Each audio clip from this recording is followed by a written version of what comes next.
The church bells pealed through the crisp December air, their sound carrying across the sprawling prisoner of war camp in Fort McClellan, Alabama. Inside the weathered chapel, Lieutenant Marco Ritchie stood frozen, his throat tight, as he watched American soldiers arrange sheet music on wooden pews. A guard had nudged him forward with surprising gentleness, saying something in English that Marco couldn't fully grasp, but the gesture was unmistakable, an invitation to join them. The other Italian prisoners behind him whispered nervously, shifting their weight from one foot to another. Just months earlier, they had been firing weapons at these same men across the sun-baked fields of Sicily. Now, inexplicably, they were being handed Christmas carol sheets, the Latin words of Adeste Fideles, familiar yet surreal in this context. Marco had expected many things when captured: interrogation, perhaps torture, certainly humiliation. What he never anticipated was standing shoulder to shoulder with his captors, their voices rising together in harmony. As the organ wheezed to life and the first notes filled the air, Marco felt something crack inside him, a hairline fracture in everything he thought he knew about his enemies, about this war, about what awaited those who surrendered. What kind of captors invited their prisoners to sing? The journey to this moment had begun months earlier, on the scorching shores of Sicily, where Marco and thousands of other Italian soldiers had been surrounded by advancing Allied forces. Mussolini's propaganda had painted Americans as undisciplined gangsters, brutal cowboys who would shoot prisoners without hesitation. Better to die fighting than suffer in their hands, officers had repeated. When the white flags finally went up, Marco and his comrades had exchanged solemn glances, silently saying goodbye to families they assumed they would never see again. They had been marched to collection points, expecting rifle butts and curses. Instead, American medics had distributed water canteens, treated wounds, and offered cigarettes with casual nods. The confusion had only deepened during the sea crossing. Rather than being crammed into dark holds, they were assigned hammocks, given regular meals, and even allowed limited deck time under guard. Many refused to eat at first, convinced the food must be poisoned. It seemed inconceivable that enemies would waste supplies on prisoners. Captain Domenico Esposito, once a schoolteacher from Naples, had whispered to Marco, "Perhaps they fatten us for some worse fate." Yet the days passed, meals continued, and no sinister purpose revealed itself. When their ship had steamed into New York Harbor, the towering skyline had left them speechless. Buildings taller than any in Rome or Milan, streets blazing with lights despite the war. "Look at this electricity," Private Paolo Conti had murmured. "In Naples, we haven't seen such illumination in years," Marco remembered thinking. That if America could afford to keep its cities so bright during wartime, what chance had Italy ever had against such resources? The trains that carried them inland revealed another shock. Endless fields, factories belching smoke, highways filled with civilian automobiles seemingly unaffected by fuel rationing. Where was the suffering that war was supposed to bring to all sides equally? Upon arrival at Fort McClellan, the surprises had multiplied. The barracks were clean, with real mattresses and blankets, not the straw pallets many had slept on in the Italian army. Each man received soap, a toothbrush, and regular access to hot showers. The most disorienting shock came at mealtime. Portions larger than many had seen even before the war, with meat, vegetables, and even fruit appearing regularly on metal trays. Sergeant Giuseppe Ferraro, a weathered veteran from Sicily, had stared at his first American meal in stunned silence before muttering, "My children in Palermo have never seen this much food at once, even on Christmas." The abundance created an uncomfortable reality that few wanted to acknowledge. They were eating better as prisoners than they had as free soldiers fighting for their own country. As autumn progressed into winter, the prisoners began to adapt to this strange new existence, where captivity meant regular meals, medical care, and protection from the war that still raged overseas. Then came the most unexpected development of all. The camp commander, Colonel James Walton, announced that Italian prisoners with musical experience were invited to join in preparing for Christmas celebrations. At first, many assumed it was forced labor. Perhaps they would be required to build a stage or carry equipment. When they discovered they were being invited to sing alongside Americans, suspicion erupted through the barracks. What was the real purpose? A propaganda photograph? A humiliation designed to break their spirit? None could conceive of the simple truth that would soon become apparent. The invitation stemmed from something as basic as shared humanity and the universal language of music during the most sacred season of the year. The rehearsals began awkwardly, with Americans on one side of the chapel and Italians on the other, neither group quite meeting the other's eyes.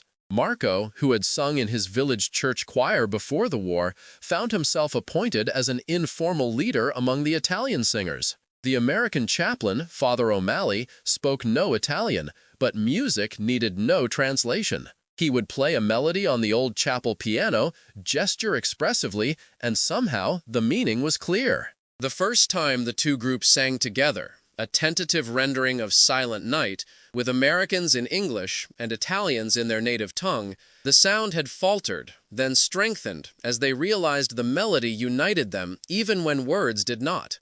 By the second rehearsal, the invisible line dividing the chapel had begun to blur. Marco found himself standing next to Private James Cooper, a young soldier from Georgia, who, despite speaking no Italian, communicated through smiles, nods, and occasional butchered Italian words that drew reluctant laughter from the prisoners. It was during these rehearsals that Marco first felt something shifting inside him. The faceless enemy was becoming human, individual, possessed of the same appreciation for harmony that he himself cherished. How could this be reconciled with everything he had been taught? A week before Christmas, when snow dusted the Alabama ground in a thin white veil unusual for the region, Marco encountered Private Cooper outside the mess hall. The American was struggling with an armload of sheet music, and without thinking, Marco stepped forward to help. Their eyes met, and Cooper smiled, saying something that ended with "friend." The word hung in the air between them, impossible yet undeniable. Later that night, in the quiet of the barracks, Marco confided to Captain Esposito,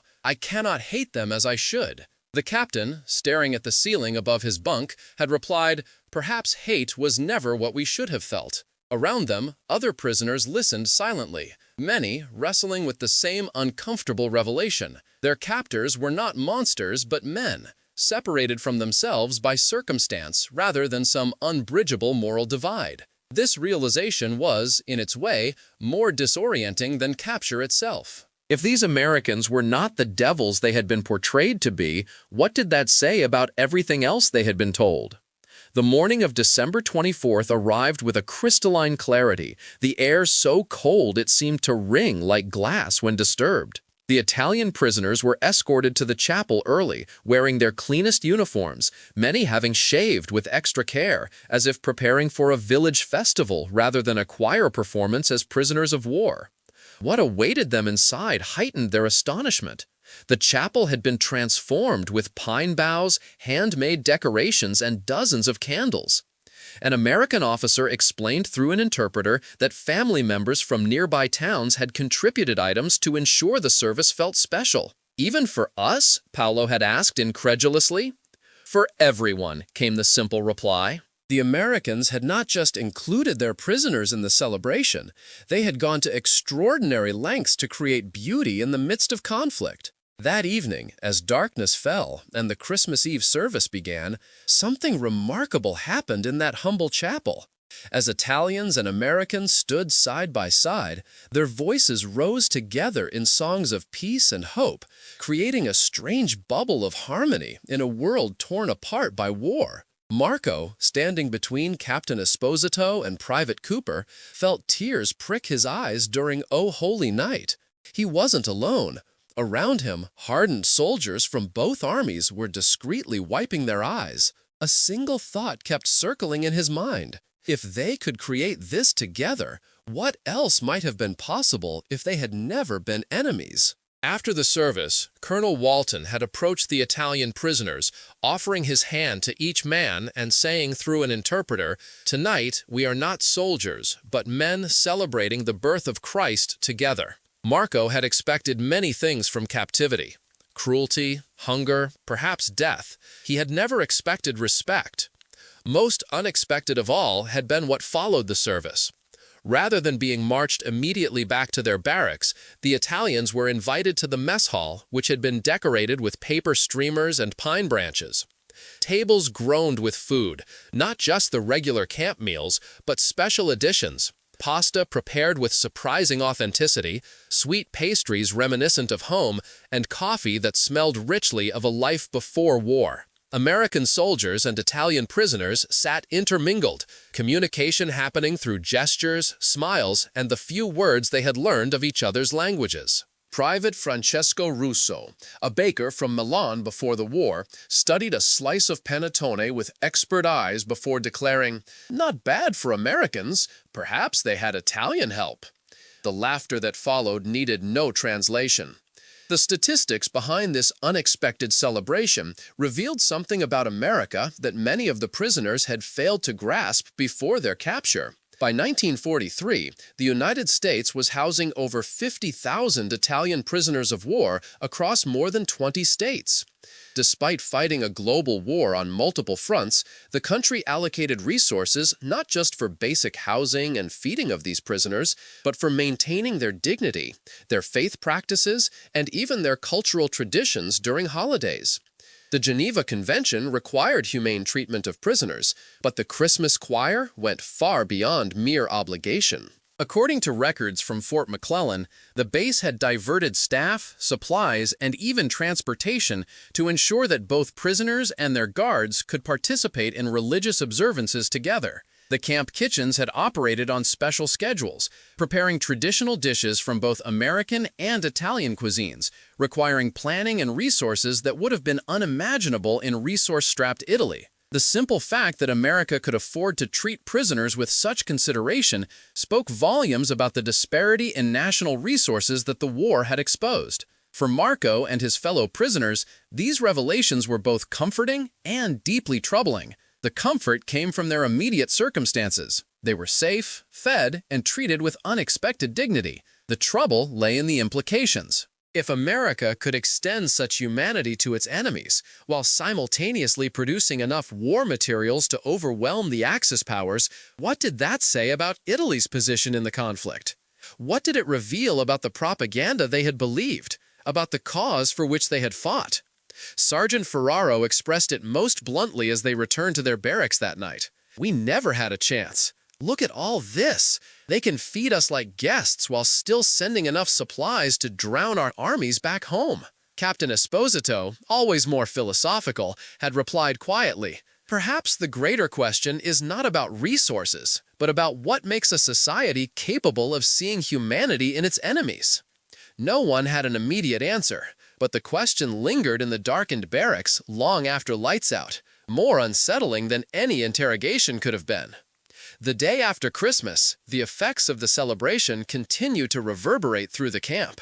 American guards seemed more relaxed, occasionally exchanging greetings in mangled Italian. The prisoners, too, had changed. There was less huddling in suspicious groups, more willingness to engage with their captors. Marco found himself assigned to the camp library, helping to organize a small collection of Italian-language books that had been donated by Italian-American communities. The American librarian, Mrs. Eleanor Sullivan, spoke no Italian, but communicated through patient gestures and the occasional Latin phrase from her Catholic schooling. When Marco discovered a copy of Dante's Inferno, his exclamation of delight needed no translation. Mrs. Sullivan had smiled, making a note in her ledger, and the book was set aside for him. "A gift," she had said in careful, practiced Italian. Such small kindnesses accumulated day by day, challenging the narrative that had been constructed in the prisoners' minds. For Marco, the most profound change came through a conversation with Colonel Walton himself. The camp commander had summoned him to help translate a letter from an Italian prisoner's family that had somehow made its way through the wartime postal system. As they worked through the emotional message together, Walton had asked about Marco's hometown, his family, his studies before the war. The conversation, halting at first, had gradually warmed as they discovered shared interests in classical music and architecture. Before Marco left, Walton had said something that would stay with him long after the war ended. When this is all over and you return to Italy, I hope you'll remember that not all Americans were your enemies, even when our countries were at war.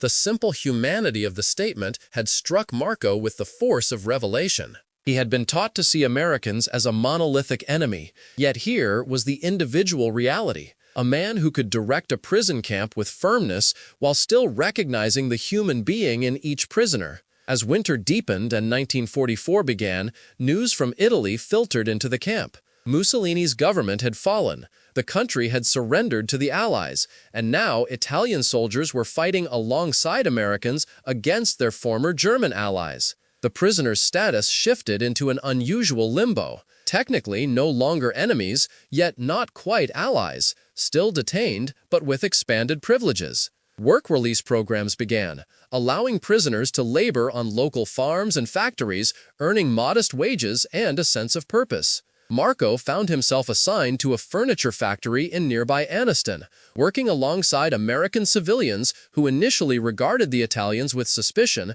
but gradually accepted them as fellow workers. One elderly foreman, upon learning that Marco had been a law student before the war, had shared his lunch and remarked, "Shame to waste a good mind on killing. Glad you're making tables instead of trouble now." The casual wisdom of the statement had made Marco laugh, then reflect. The greatest test of this fragile new relationship came when news arrived of fierce fighting in Italy, where German forces were inflicting heavy casualties on both American troops and their new Italian allies. Families on both sides of the chapel choir were losing sons and brothers, yet somehow the shared experience of grief seemed to strengthen rather than divide the unusual bonds that had formed. Father O'Malley organized a special prayer service where both Americans and Italians prayed together for peace and for the protection of their country's soldiers now fighting on the same side. Private Cooper, whose brother had been wounded near Monte Cassino, had stood beside Marco during these prayers, their voices joining in a harmony that transcended the political complexities neither fully understood. If they could create something beautiful through shared song, despite having once pointed rifles at each other, perhaps there was hope for the world that would emerge from this terrible conflict. As spring arrived, bringing dogwood blossoms and warmer air, the Christmas choir became a regular camp feature, no longer limited to holiday celebrations. Twice weekly, Americans and Italians gathered in the chapel to sing folk songs, classical pieces, and even popular tunes. Music provided what language could not, a common ground where former enemies could meet as equals, each bringing their cultural heritage to create something neither could accomplish alone. The American soldiers contributed jazz rhythms and Broadway melodies previously unknown to the Italians. The prisoners shared operatic techniques and the rich harmonies of traditional Italian folk music. Colonel Walton, recognizing the program's positive impact on camp morale, eventually authorized public performances where local civilians could attend. The first time Marco's mother received a newspaper clipping showing her son singing alongside American soldiers, her letter back expressed disbelief mingled with profound relief. "I feared you were suffering, yet here you are making music with your captors. Perhaps the world has not gone entirely mad." For many of the Italian prisoners, these choir experiences represented more than unexpected comfort in captivity. They became the foundation for a fundamental reconsideration of everything they had believed about America, about the war, and about themselves. Private Russo, the baker from Milan, expressed it best during one evening gathering. "I came to America believing I would find monsters. Instead, I found men who sing the same songs of home and family that I do, who worship the same God, who share their bread even with those who were sent to fight them. This is the true victory, not of armies, but of understanding." Such sentiments would have been unthinkable months earlier, yet now they were spoken openly, a testament to how profoundly the experience had transformed these men. The simple act of being invited to join a Christmas choir had opened a door that propaganda had declared forever closed, the recognition of shared humanity across enemy lines. As the war in Europe ground toward its inevitable conclusion, the Italian prisoners at Fort McClellan and other camps across America found themselves in an unprecedented position, preparing to return to a homeland that had been both liberated and devastated, leaving behind captors who had become, improbably, something close to friends. Marco, now serving as the choir's conductor following Father O'Malley's transfer to another base, faced the prospect of departure with complicated emotions. The country he had left was not the one to which he would return. Italy's fascist regime had fallen, ancient cities lay in ruins, and the social order had been irreversibly altered. Yet he was returning with something valuable, an understanding that transcended the narrow nationalism that had helped create the war in the first place. In their final choir performance before repatriation began, the combined Italian and American voices sang a piece that Captain Esposito had composed during his captivity, a song about peace that incorporated musical elements from both traditions. As the last notes faded in the chapel's wooden beams, silence held for a long moment before applause erupted from Americans and Italians alike. Colonel Walton, speaking through an interpreter, addressed the prisoners. "You came here as our enemies, and depart as friends. May the harmony we found in this small place spread throughout our countries." The words were simple, yet they captured something profound about what had transpired in this unlikely corner of Alabama, a microcosm of reconciliation in a world still healing from hatred's wounds. When Marco Ricci finally boarded the ship that would carry him back to Italy in 1945, he carried with him sheet music, photographs, and addresses of Americans with whom he had sung, Private Cooper, Father O'Malley, Colonel Walton, and others whose friendship had been forged in the most unexpected of circumstances. As the American coastline receded, he stood at the rail, remembering that first Christmas Eve when he had stood frozen in the chapel doorway, unable to believe that captors would invite their prisoners to join in celebration. What had seemed incomprehensible then now made perfect sense. It was precisely in such moments of shared humanity that the true antidote to war could be found. The music they had created together would eventually fade, but its echoes would continue to resonate in ways that would help rebuild a shattered world. For in those harmonies lay a simple truth more powerful than any weapon. When we recognize ourselves in the faces of our enemies, the very notion of enemy begins to dissolve. And perhaps this is the most important lesson of all, that sometimes, in the quiet spaces between conflict, something as simple as a Christmas carol can bridge divides that armies cannot conquer and politicians cannot negotiate. It reminds us that beneath the uniforms and behind the propaganda, we remain capable of seeing each other not as abstractions, but as fellow travelers in a shared human journey. Have we, in our own time, forgotten how to hear these quieter melodies of connection across our modern divisions?